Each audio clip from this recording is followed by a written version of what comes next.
Top quality और consistent performance के लिए सिर्फ सिल्वर पंप्स। टॉप क्वालिटी और कंसिस्टेंट परफॉर्मेंस के लिए सिर्फ सिल्वर पंप्स, नाम याद रखना। कृषी मंत्री माणिकराव कोकाटे साहेब आपल्या सोबत आहेत। आपण आज शाळेचं उद्घाटन केलंय, मात्र दुसरीकडे आपल्याला स्थगितीचा जो निर्णय दिलेला आहे कोर्टानं, त्याच्यावर विरोधकांनी या ठिकाणी आक्षेप घेतलेला आहे। काय सांगाल? मी या अगोदर सांगितले की अशा प्रकारचं कुठल्याही न्यायालयाच्या निकालावरती आक्षेप घेणं, आक्षेप नोंदवणं हे कुठल्याही विरोधी पक्षाच्या काय कुठल्याही नागरिकाला शोभत नाही। न्यायालय हे संविधान हे डॉक्टर बाबासाहेब आंबेडकरांनी न्याय देण्यासाठी या ठिकाणी निर्माण केलेलं आहे। कमीत कमी न्याय तुमचा जर तुम्हाला अन्याय झाला असेल, तुम्हाला न्याय मिळाला नसेल तर त्याला वरती अपिलेट कोर्ट बसलेले आहेत। अगदी तुम्ही सुप्रीम कोर्टापर्यंत अपील करू शकता, तुमच्याकडे लागेल तेवढे ऑप्शन्स आहेत। तुम्ही हे सगळं बोलण्यापेक्षा अपिलेट कोर्टामध्ये जा ना, अप्रोच व्हा। वडेट्टीवार असतील किंवा इतर नेते, त्यांना सर्वांना मुभा आहे, कारण हा देश लोकशाहीचा देश आहे।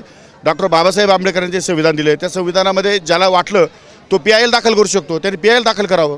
करुणा मुंडे यांनी सुद्धा आज असंच म्हटलंय की मी या संदर्भात वेगळी PIL दाखल करणार। तो त्यांचा प्रश्न आहे, तो त्यांनी करायचं असलं करावं। तो काय आमच्या त्या आम्ही काय कोणाला असं कोणी थांबणार नाही आहे, ज्याला करायचं तो करत राहील। पण कोकाटे साहेब, न्यायालयीन प्रक्रिया एकीकडे असताना, न्यायालयाचा निकाल असताना अशा प्रतिक्रियांकडे तुम्ही नेमकं कसं बघता? नाही, ह्या प्रतिक्रिया 100% चुकीच्या आहेत। यांनी प्रतिक्रिया व्यक्तच केल्या नाही पाहिजे। मग खालच्या कोर्टामध्ये माझा निकाल विरोधात गेल्यावर मी कोर्टावर ताशेरे ओढले का? मी बोललो का त्या संदर्भात एकतरी शब्द? त्यामुळे न्यायालयाचा तो अधिकार आहे आणि माझा अधिकार आहे न्याय मागण्याचा। त्यामुळे मी अपिलात गेलो। अपिलामध्ये मला न्यायमूर्तींनी सर्व बाजी तपासून घेऊन आणि त्यांनी मला स्थगिती दिलेली आहे। आता माझं रितसर अपील सुरू होईल। रितसर अपिलामध्ये जे काय आमचं वकील आमचे मांडतील त्यानंतर अपिलाचा निर्णय होईल आणि त्याच्यानंतरही लागेल तेवढे ऑप्शन शिल्लक आहेत। स्पष्ट निरीक्षण जे नोंदवलंय त्याच्यात असं म्हटलंय की पुनर्निवडणूक घेणं हे कोणाच परवडणार नाहीये। विशेष म्हणजे 25 वर्षांपेक्षा जास्त तुम्ही सार्वजनिक जीवनात आहात, लोकांनी तुमच्यावर विश्वास टाकलाय, एक सकारात्मक असं न्यायालयाने म्हटलंय। विषय तो नाही आहे, न्यायालयाने जे निरीक्षण नोंदवलेलं आहे ते सत्य परिस्थितीला धरून नोंदवलेलं आहे की त्यांना कल्पना आहे की राज्य सरकारचे पैसे, कार्यकर्त्याचे पैसे, जनतेचा पैसा याचा अपव्यय होऊ नये। मला सांगा की माझ्या एका केसमध्ये कोणाचं नुकसान झालं आहे? सरकारचं नुकसान झालं आहे का? तर नाही। सरकारने माझ्या सिव्हिल कोर्टाने स्ट्रेटवे सांगितलं आहे की हे फ्लॅट तुम्हाला परत घेता येणार नाही। म्हणजे याचा अर्थ सरकारचं नुकसान काहीच नाही। पण जनतेचे पैसे गेले का त्याच्यात? जनतेचे पैसे गेलेले नाही। त्यामुळे हा लॉस जो आहे हा इरिपेरेबल लॉस आहे। हा माझा इरिपेरेबल लॉस का करावा, मी सहन करावं? किंवा त्या संदर्भात मेहरबान न्यायालयाने जो निर्णय घेतलेला आहे तो लॉस या ठिकाणी मला होऊ नये, हा उदात्त हेतू डोळ्यासमोर ठेवून त्यांनी निकाल दिलेला आहे।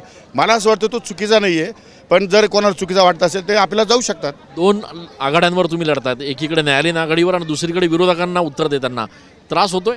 नाही, मला काही सवय झाली मला ती। मी आता विरोधक म्हणजे राजकारणात विरोधक नसतात असं म्हणणं चुकीचं आहे। ते राजकारण असू शकत नाही। राजकारणामध्ये विरोधक असतात आणि विरोधक असलेच पाहिजे, फक्त त्यांनी मेरिटली चर्चा केली पाहिजे। मेरिटवर चर्चा करत नाही सध्या विरोधी पक्षाकडे काही राहिलेलेच नाही आहे।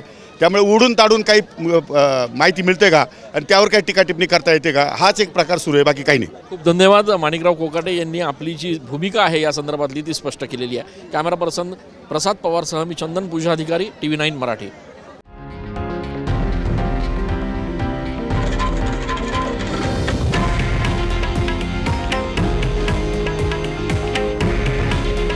हे आहे देशातील नंबर 1 न्यूज नेटवर्क आणि आपण पाहत आहात TV9 मराठी।